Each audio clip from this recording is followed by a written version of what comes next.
오늘도 시청해주셔서 정말 감사합니다. 최근 강남 3구 재건축을 중심으로 한 상승세로 인해 많은 사람들이 반등론을 말하는데요. 대부분 규제나 과거의 현재의 차이점을 제외하고 수요 공급만 본다든지 과거의 사례만 본 단편적인 분석으로 호도하고 있죠. 하지만 특별하게 매수 심리에 대해 이야기하는 사람이 있는데요. 오늘은 그 내용을 자세히 읽어보도록 하겠습니다. 최근 영상에서 말한 대표적인 의견 5가지를 보시겠습니다.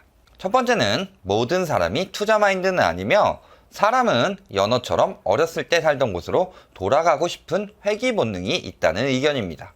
예전에 강남에 살았던 7, 80년대생들이 지금 사회의 주역인 3, 40대가 되면서 어릴 때 살았던 곳으로 돌아가고 싶은 회귀 본능이 있다는 거죠.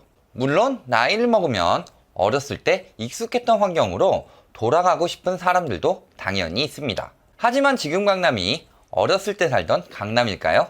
7, 80년대의 강남을 보면 지금과는 많이 다른 만큼 이제는 모든 게 바뀌어 있어 익숙했던 옛 추억이 있는 환경으로 돌아왔다고 할 수는 없는 거죠. 이런 반박에 대비해서 더 좋게 발전한 곳에 한해서는 회귀하지 않고 계속 살고 싶어진다고 하는데요.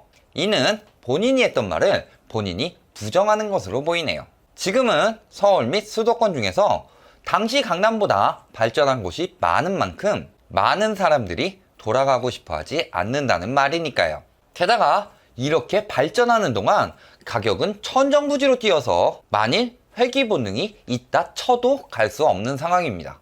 2017년 기사에 나온 정동현 의원실 및 경실련 자료조사에 따르면 70년대생이 유년 시기를 보낸 1988년에는 서울 아파트의 평균 가격은 평당 300만원 정도입니다. 그리고 지금은 평당 3,186만원 수준으로 10.6배로 늘었죠. 그동안 1인당 GDP는 1988년 7,346달러에서 2018년 26,762달러까지 3.65배 늘었는데요. 이렇게 소득에 비해 집값 상승폭이 너무 크니 서울에서 태어난 3, 40대들은 부모님 도움이라도 받지 않는 이상 여력이 부족해 회귀를 하고 싶다고 해도 할 수 없죠.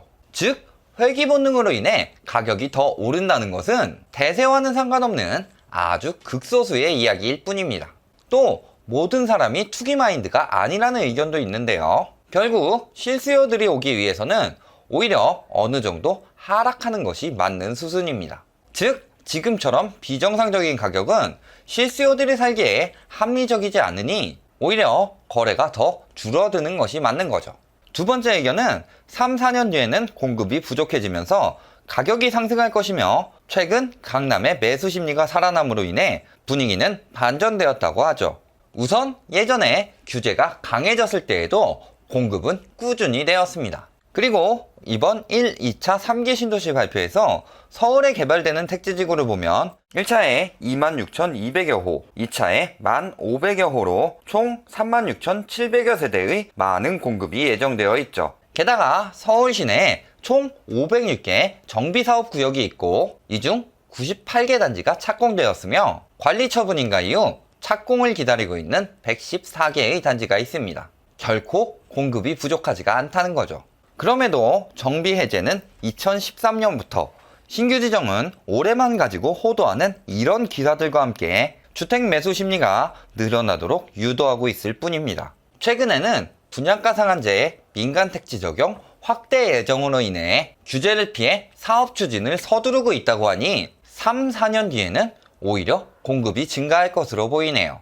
세 번째는 거래 건수가 적은 것은 매물이 적기 때문이며 현장에서는 계약 전에 매물을 거두어 드리고 있다는 의견입니다. KB 부동산 기준 강남의 매수 우위 지수는 올해 1월부터 5월까지 계속 50 이하로 가장 낮을 때는 37.8까지 떨어졌으나 최근 회복되어 7월 8일 기준 75.2인데요. 이것도 얼마 전 강남 3구 상승세의 비밀 영상에서 다뤘듯 여러가지 편법으로 거래량이 회복되고 가격이 올라서 나타난 수치죠.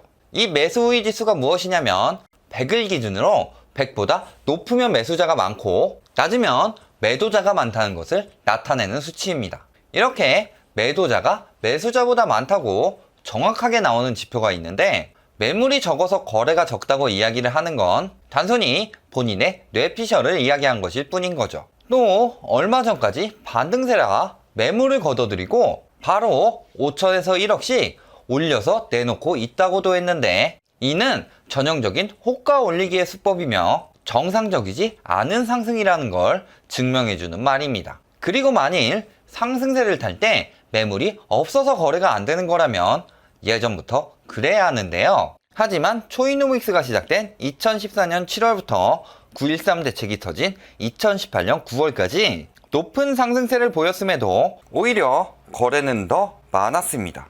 즉 반등세로 인해 매물이 없어서 거래가 줄었다는 것은 앞뒤가 안 맞는 이야기인 거죠. 네 번째 의견은 현금 부자들이 공급 부족 때까지 묻어두려는 마음으로 샀다는 의견입니다. 우선 이때 말하는 현금 부자들은 대부분 부동산 상승기 때 많은 시세 차익을 본 사람들이죠. 이 사람들이 실거주가 아닌 투기 목적으로 산다는 건데 지금부터 미리 사놓는단 말 자체가 이상합니다. 3, 4년 뒤에 공급 부족이라고 치고 그때쯤 재건축 가격이 올라간다고 하더라도 지금보다는 올해 9월 많은 공급 이후에 하락된 가격으로 사는 것이 낫죠. 즉 현금 부자들이 아니라 대출이 필요한 투기꾼들이 강남 3구 부동산에서 매매 사업자 등 대출 규제를 피하는 편법을 알려주는 것에 넘어가 많은 대출을 끼고 산 것으로 보입니다. 마지막으로 서울 부동산 시장은 거의 그대로이고 고가 아파트만 약간 빠진 것이라는 의견입니다.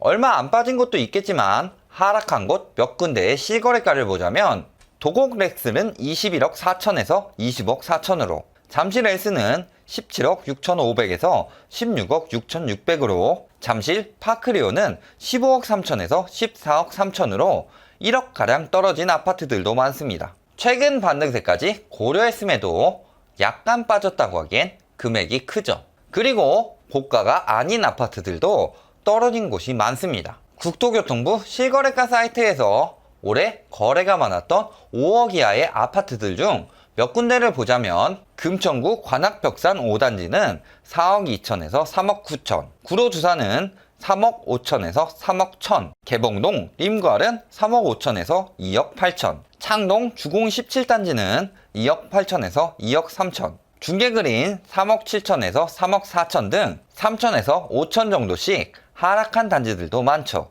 몇 군데 찾아본 결과 고가 아파트만 약간 빠졌다는 의견에는 절대 동의할 수 없겠네요. 결론을 말씀드리겠습니다. 전체적으로 대놓고 호도하지는 않으면서 이럴 수도 있고 저럴 수도 있다는 식의 이야기로 중립적인 모습을 보이는 듯 하지만 내용을 자세히 들어보면 유리한 것은 약간 과장하고 불리한 것은 흐지부지 이야기하면서 결국 매수 심리로 인해 부동산이 상승할 것처럼 심리를 몰고 있습니다. 그리고 건설사와 밀접한 관계를 맺고 있는 많은 언론사들의 호도에 힘입어 정말 그렇게 느껴지게 된 것일 뿐이죠.